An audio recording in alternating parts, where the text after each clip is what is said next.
And we're back for our daily NBA best bets here on Thursday, January 22nd. We've got a good amount of games today here in the association, and I found the 5 best bets for this slate of games today as we continue Rivalry Week, everyone's favorite week in the association. Today, hold on, we've got some big-time rivalry matchups. You know, some of the biggest rivalries you're ever going to see. Yesterday, we're coming off of huge rivalries like Cleveland versus Charlotte. I did forget the Ball rivalry. Is it a rivalry? I don't know. So shout out to you in the comment section who did say that. I thought about it after I saw the comment. It made sense. Lonzo got a DNP and LaMelo scored 2 points. But sure, LaMelo shot 6.7 from the field. So anyways, we're coming off major rivalries like, oh, by the way, Raptors, Kings, you know, because of the DeMar DeRozan beef. Of course, there's so much beef from that, right? Today we've got big rivalries like Denver versus Washington. Okay, can anyone get the association with that? Why is that a rivalry? Denver-Washington is the one that makes no sense at all. This San Antonio-Utah, I guess geographical beef? Like, Utah, San Antonio, yeah, Miami, what's the beef between Miami and Portland? What, because Dame wanted, is the actual rivalry there, Dame wanted to be in Portland and not, Dame wanted to be in Miami and not Portland? Is that what that is? Miami didn't get Dame, so that's the rivalry? I don't get some of these. Like, Lakers, Clippers obviously makes sense. Warriors, Mavs, the NBA's trying to push the Steph versus Clay thing so much and nobody cares. But I get that. What is the rivalry in Chicago, Minnesota? What? I only think Jimmy Butler hasn't played on either of those teams in years, so I don't know. Folks, before we get into it, make sure to hit that subscribe button down below for some more daily NBA best bets here on the channel. Again, we love just clowning rivalry week, don't we? Also on the channel, our college basketball best bets posted earlier today, linked in the description down below. NFL predictions also are out as well, so go make sure to check those out for the conference championship games. And on Greedo Plays MMA, our UFC 324 predictions. Justin Gaethje, Paddy Pimblett main event with our best bets coming out later today for that card as well. You're not going to want to miss it. Over on Greedo Plays MMA, go subscribe if you have not yet. Okay, on to the first of our 5 best bets today for the NBA, kicking things off with one of the major players yesterday, and I guess rivalry week, as I'm going to go LaMelo Ball today, under 21.5 points and rebounds. It's at minus 115. Guys, LaMelo again shot 6.7% from the field yesterday and had 2 points against the Cavaliers. I don't know if this is a made-up stat. It might not be, because this is a very, wild stat line. LaMelo Ball went 1 for 15 from the field yesterday, 6.7%, which was apparently the first time anybody's ever gone 1 for 15 in an NBA game. Again, does sound kind of like a crazy stat because, how many years this game has been going since, 1948, 1949, 1947? One of those years. That's been how long the NBA has been going on for. But yeah, it kind of makes sense that, usually you just stop shooting if you're like 1 for 13. But Ball just kept shooting. He went 1 for 15, 0 for 10 from beyond the arc, scored 2 points. Cleveland never trailed in that Cavs versus Hornets game yesterday. We saw it coming, in all fairness. The Hornets are good, but they're not that good, and here we go. Charlotte finds themselves, not like this is too much of a factor in this individual bet, but Charlotte does find themselves as 6.5 point dogs tonight in Orlando, which again I get, second night of a back-to-back for the Hornets. The Magic, they're okay. I'm not going to say they're good, but nobody in the East is good. I'll say that. Other than, I can't even tell you Boston's that good. I just think they're the best of whatever the hell's in that conference currently. Anyways, though, I think LaMelo Ball is going to go under 21.5 points and rebounds. Obviously, something's off. And I just want to say, too, he scores 30 points against the Lakers. LaMelo Ball plays his best game of the year. He looks unstoppable. I'm watching that game, and I'm watching that with a couple guys who don't watch the NBA that much. And I'm trying to explain, LaMelo Ball is having a horrible season. It's been by far the worst year of his career so far. I'm trying to say, Con Knuppel, and these guys barely know who Con Knuppel is, but, they know the name. No, Con Knuppel's the star of this team now. And, we're watching LaMelo pull up from half court, and they're looking at me like I'm stupid. I'm like, well, I guess it's just what happens when you play the Los Angeles Lakers. But anyways, Ball still is having a pretty bad year, and since that Lakers masterpiece, how about 15 points against the Golden State Warriors on 5 for 17 shooting and 1 for 8 from beyond the arc? How about 10 points in 19 minutes against the Denver Nuggets on 4 of 11 shooting? How about 2 points on 1 of 15 shooting, again, and over 10 from beyond the arc against the Cavaliers last night in only 22 minutes? Again, he played 29 against Los Angeles. LaMelo's probably not going to get over the 25-minute mark tonight, especially on the second night of a back-to-back. And I just don't think there's going to be enough volume and opportunity for him to go over this line. I think, actually, it's a fairly safe under. Why did I go points and rebounds? Because the straight points line, I think, was 14.5.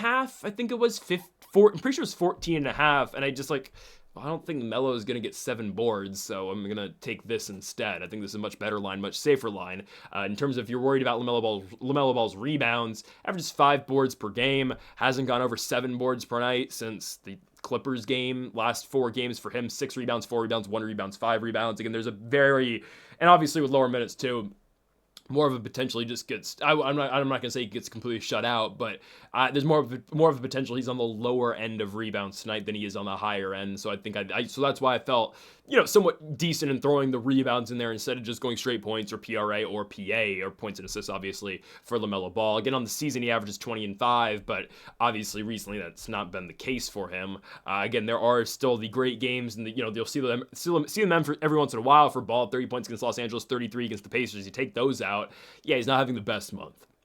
So anyways, again, low scoring game yesterday for the Hornets. Ball's still coming off the bench, 22 minutes. Expect him to come off the bench tonight, and I don't think we're going to see that much volume out of him on in a game in which Hornets probably on, bad legs, or tired legs. I know, again, I would love this to be last year's Magic team they're going up against, because obviously Orlando last year was the levels ahead of where they are this year in terms of a defensive presence and whatnot, but I still think we're fine. I think we see the Magic I think we see the Magic find ways to get stops on that side of the court, obviously turn those into points on their ends and in their possessions, and I just don't think we see LaMelo Ball going over 21.5 points and rebounds, especially after that disastrous performance last night. I would expect his minutes to probably sit in that same range, anywhere from, recently we've been getting 18 to 23 minutes for LaMelo Ball. I could imagine something around the likes of that yet again here today, and I think it's a pretty safe under for LaMelo Ball, so I'm going to go under 21.5 points and rebounds for LaMelo Ball on the road in Orlando, Florida.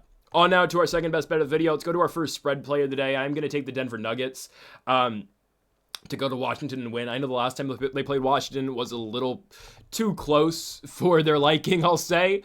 And, the Devil Magic and the Black Magic, Devil Magic, whatever you want to call it, Dark Magic, eventually ran out for Denver the other night against the Los Angeles Lakers. Again, we don't bet Lakers money line. I'll tell you this, we're not betting Lakers money line tonight. I am very tempted. I'll say that. I'm very tempted to bet the Lakers tonight. I found a different bet that I think's even more automatic. Nothing with the Lakers is automatic, but I think it's better than going with the Lakers just straight up on a money line tonight. Anyways, more on that later in the video.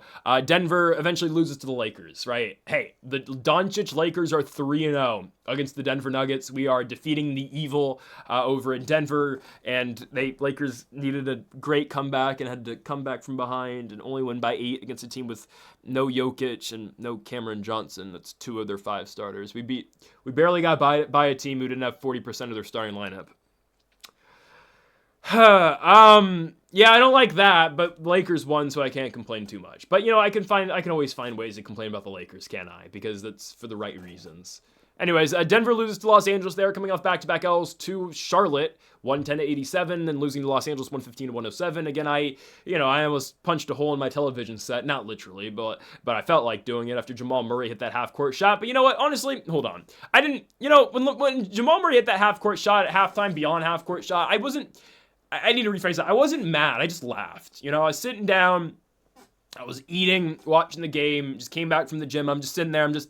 I just laugh. I'm like, yeah, this is just, whatever.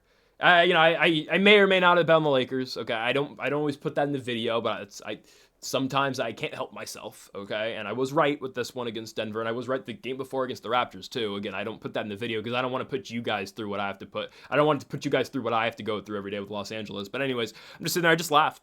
I didn't watch the Jamal Murray half-court shot as it happened. I assumed the half was over. I was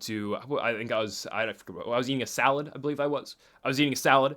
That's not all I was eating for dinner. I want to, emphasize that. But anyways, I was eating a salad, and I took a bite, and I looked down, looking at my phone for something, and I just hear, out the corner of my ear, I hear from the TV, "Oh, Jamal Murray!" I just knew some crap happened, and I look at the TV, and he had a half-court shot beyond half-court. Anyways, Lakers still win, though. Denver probably going to right those wrongs tonight. Nuggets coming off back-to-back L's. I would imagine they're going to dominate a Washington team who the objective is very clear at this point: don't win. That's just the truth. Very injured team going into this game. We know Trae Young likely not playing this year for Washington. I've compared that to the Brandon Ingram situation last season in Toronto, right? Toronto makes the trade for BI. They don't play him at all. They wait till this season. And obviously the Raptors, who I don't think are a threat to win anything in the Eastern Conference, but still they have Brandon Ingram, who is has been a monumental piece to their team this season. Obviously they're going to be in the postseason. They're the 4th seed in the East, right? So I guess it's kind of worked out for Toronto. I think Washington legitimately can be on that same path next year as Toronto is right now. They just need to get another big name. I would love if Washington went out and traded for Yves Missi. Why are the Pelicans trying to trade Yves Missi, who's a second-year big, who's really good? I don't know, but if I'm Washington, I'm jumping all over that. I am giving you a first-round pick in 2 years for Yves Missi right now from Washington. 100% I'm jumping all over that. Anyways, the Wizards right now, though, the objective is very clear. Don't win. Washington, you can't go wrong if you end up with the top 4 pick. Well, if you get 4, maybe, but Washington, the objective is simple, and you know how the NBA likes to rig their draft lottery. I have a sneaking suspicion I know what the top 3 picks in the NBA draft are going to be, okay? I believe it's going to be the Indiana Pacers at 1. I think the NBA is going to reward Indiana with the number 1 pick for, obviously, the Halliburton injury and for their, crazy playoff run last season. I think they're going to reward them. Pick number 2, I believe, is going to go to the Washington Wizards because that's a market now. Trae Young, and now the NBA can say, wait, hey, we're not stacking the West. Look at this. We're going to send Debonsta over to Indiana, and Darren Peterson's going to end up in Washington.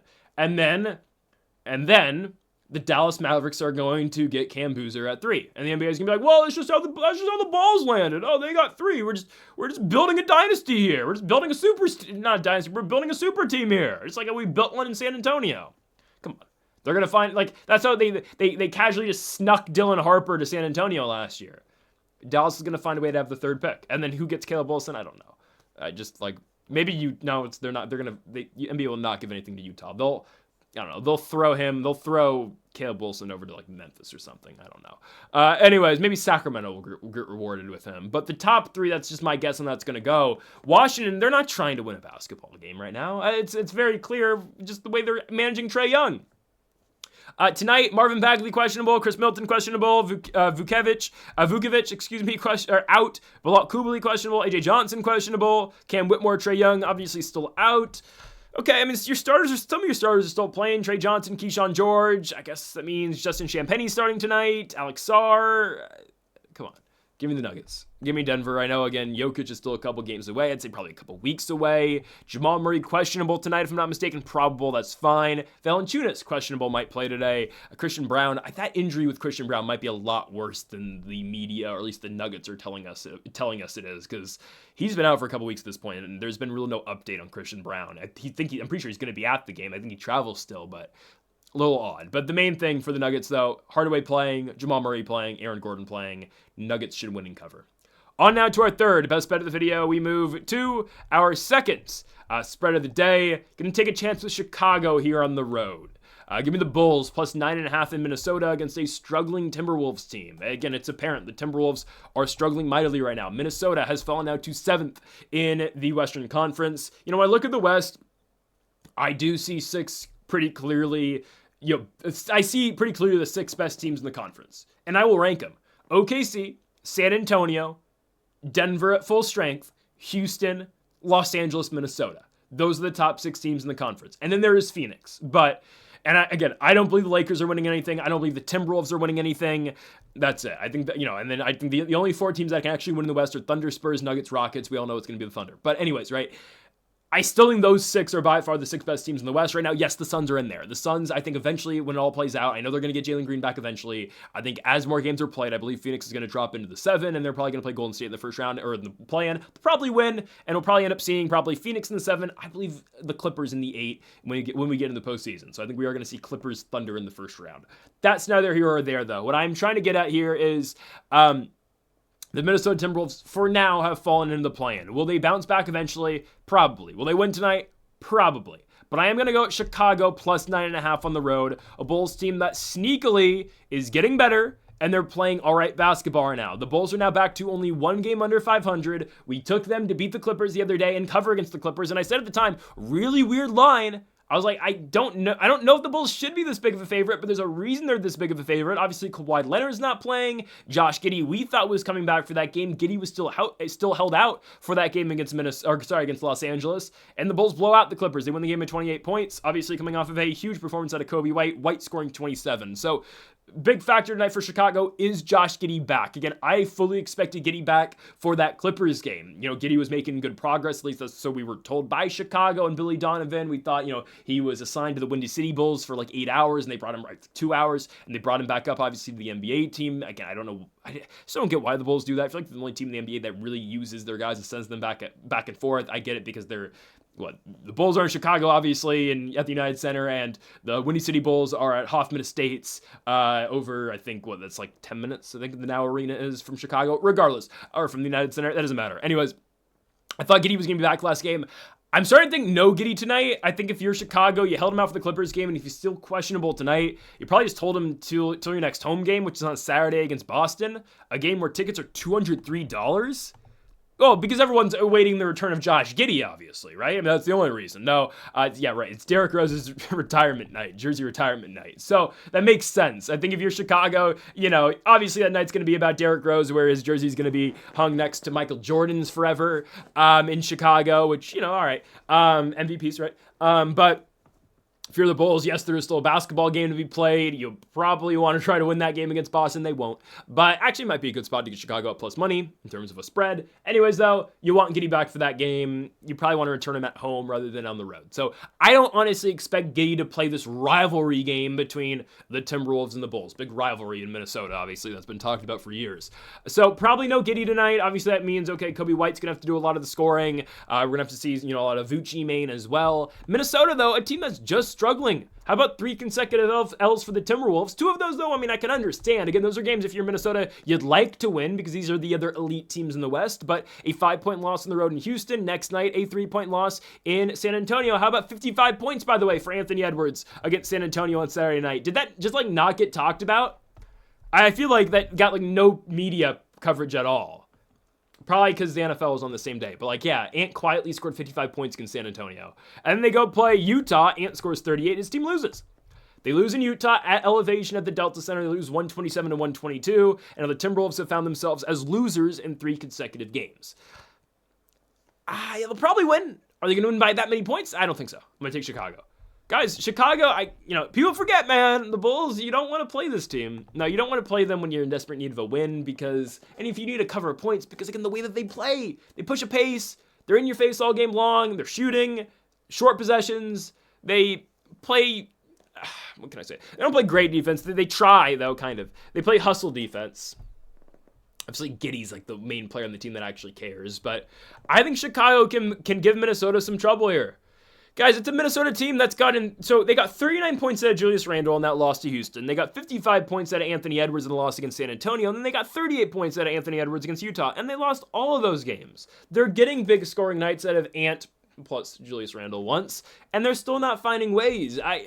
I think Chicago can keep this game in the single digits. Minnesota fairly healthy. Terrence Shannon, the only guy out tonight. Obviously for the Bulls, probably no Josh Giddey. He's got a potential of playing tonight. I personally just don't believe he's going to go. Zach Collins out for the foreseeable future. Actually, they're saying, okay, he's going to return before the All-Star break. And then Patrick Williams is questionable with the right ankle sprain again. I'm kind of just on the play of Patrick Williams with all due respect. So I'm going to go, regardless of that though, I'm going to go Chicago. I'm going to take Bulls plus 9.5 in Minnesota. It's a Timberwolves team that's struggling to win right now. They're no trouble scoring, but defensively they are struggling quite a bit. Chicago can exploit you defensively.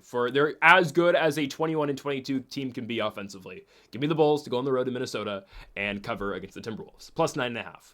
On to our next game. Let's go to our second player prop of the day. So yes, I was very tempted and I really want to go Lakers money line tonight, but guys, I will hold myself. Austin Reeves comes back at some point in this 8-game Lakers road trip. I know this game doesn't really feel like a road game for Los Angeles because there will be more Lakers fans than Clippers fans, obviously, except for the wall at the Intuit Dome. It's going to be a Lakers-heavy crowd, obviously, in Inglewood, but still, technically, yes, a road game for Los Angeles, even though their players get to sleep in their own beds tonight. Anyways, Lakers versus Clippers in LA. Clippers are a slight favorite. I'm very tempted to go Lakers money line. I might play it myself personally, but that's, again, not for the video. I don't want to, I would not advise it, I'll say. I'm taking Luka Doncic instead tonight. Luka Doncic over 31.5 points. That's at minus 125. Absolutely. Guys, again, the best scorer in the NBA, maybe. I get it. I really like Shea. If Wemby, there are some games where if Wemby really wants to score, he'll do it. Anthony Edwards too. Luka's been phenomenal all year long. You cannot love the way he plays at times. The constant bickering and chatter to the officials, I know, again, gets a little annoying at times from a fan perspective.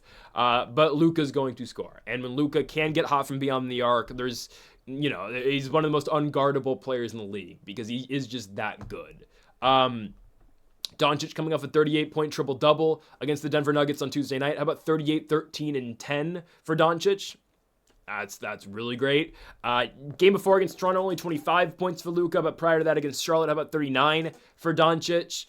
A lot of what he does, obviously, set up on that three-point ball, but obviously the driving ability as well for Luka is going to be there. Taking on the Clippers, an older team, a team that's not really going to want to guard him, I think we're okay. I mean, again, I know the Clippers have played better basketball recently, and yes, Luka is going to draw Chris Dunn all night long. He needs to get Chris Dunn in foul trouble, and I think he can. Dunn, at times in the past, has found himself in early foul trouble against Los Angeles, against the Lakers, and I think Doncic will be able to get to the free throw line quite a bit against this team. Last game he played against the Clippers, got to the line 11 times, scored 43 points on 14 of 28 from the field and 7 for 12 from beyond the arc. That was a 135-118 victory for the Lakers. That was 2 games ago. Sorry, that was last full game, I should clarify. Last full game Doncic played against the Clippers. Last game against Los Angeles was in the Intuit Dome, only played the first half and had a horrible half. I will not lie to you, 4 for 13 from the field, 12 points, but again, did not play the full game. Probably wouldn't go over this line regardless, but whatever.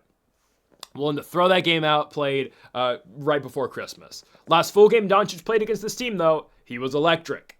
That was a cup game. Obviously, Lakers won their group in the cup, ended up losing to San Antonio. That's neither here or there.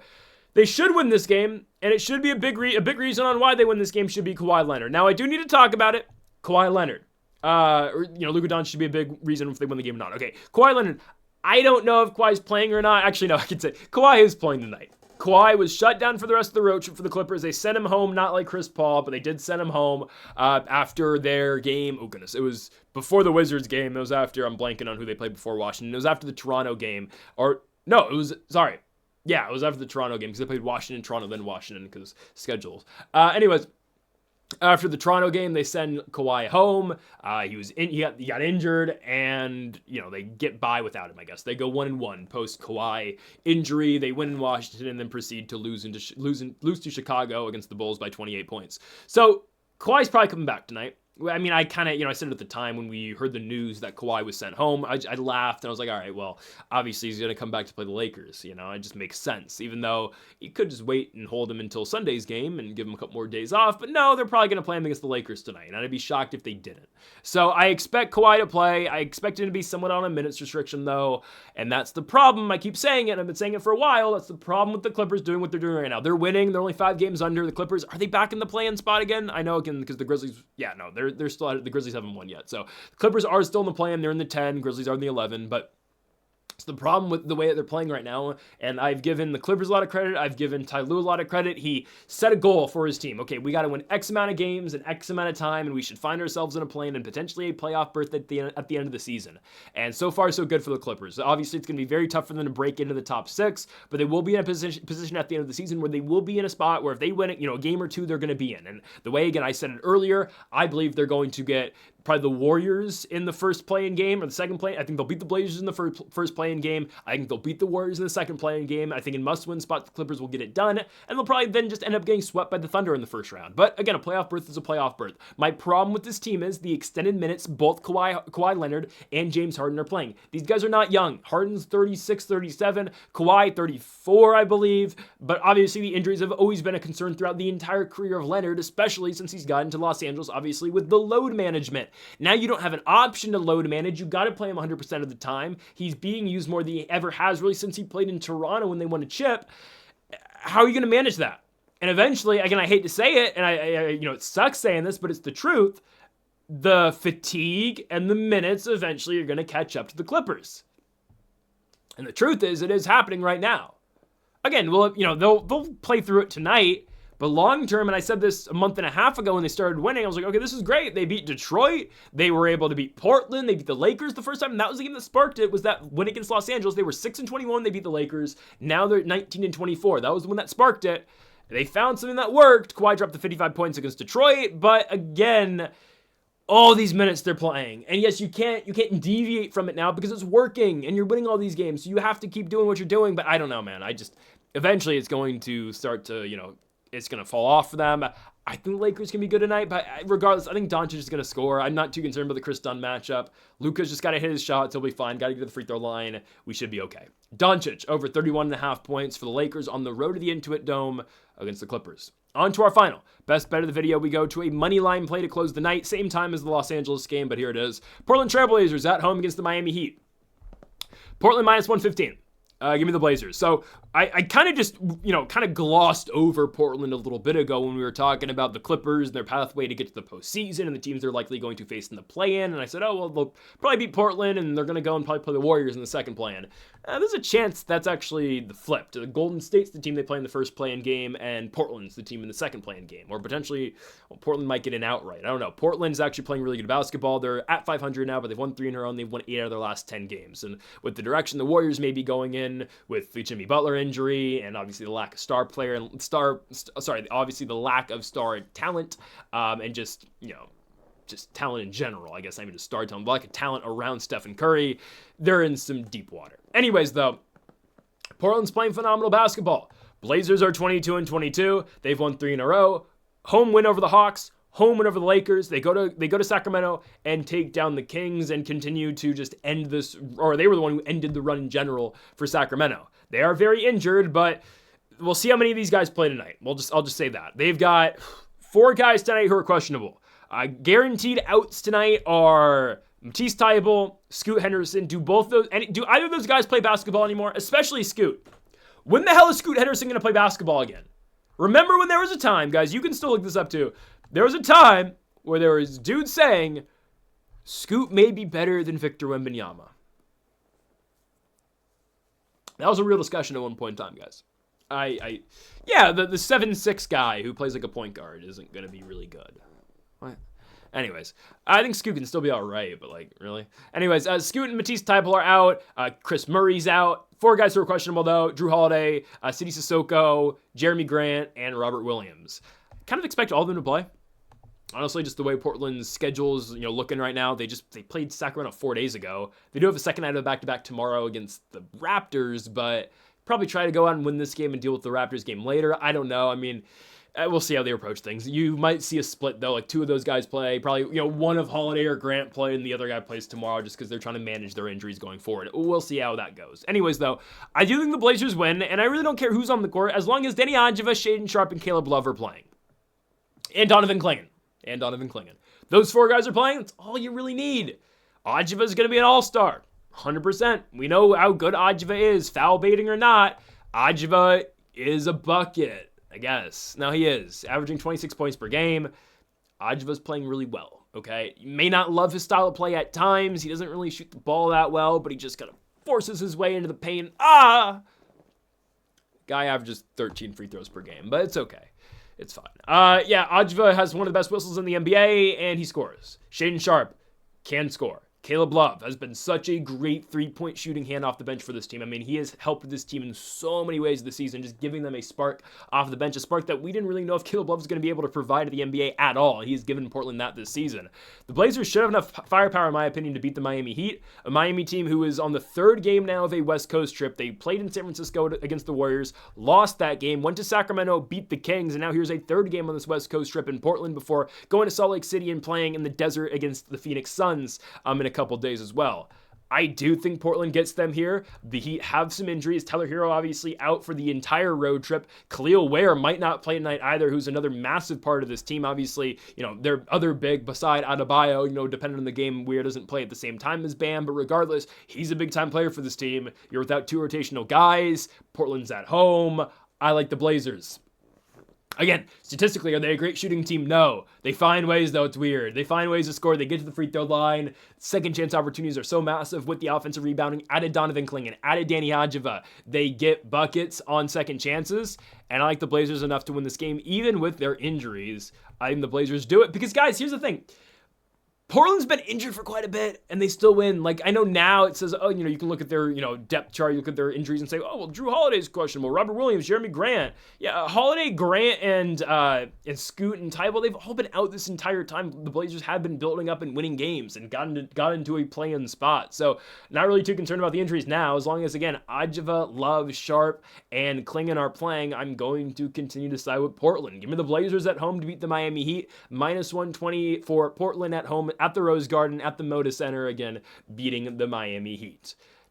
Folks, that'll do it for our NBA best bets here for January 22nd. If you haven't yet, though, make sure to hit that subscribe button down below for more. Make sure to leave a like if you did enjoy the video. Make sure to comment if you disagree with any of the picks. We'll be back tomorrow for more daily NBA best bets. Folks, thank y'all for watching, and Mamba forever.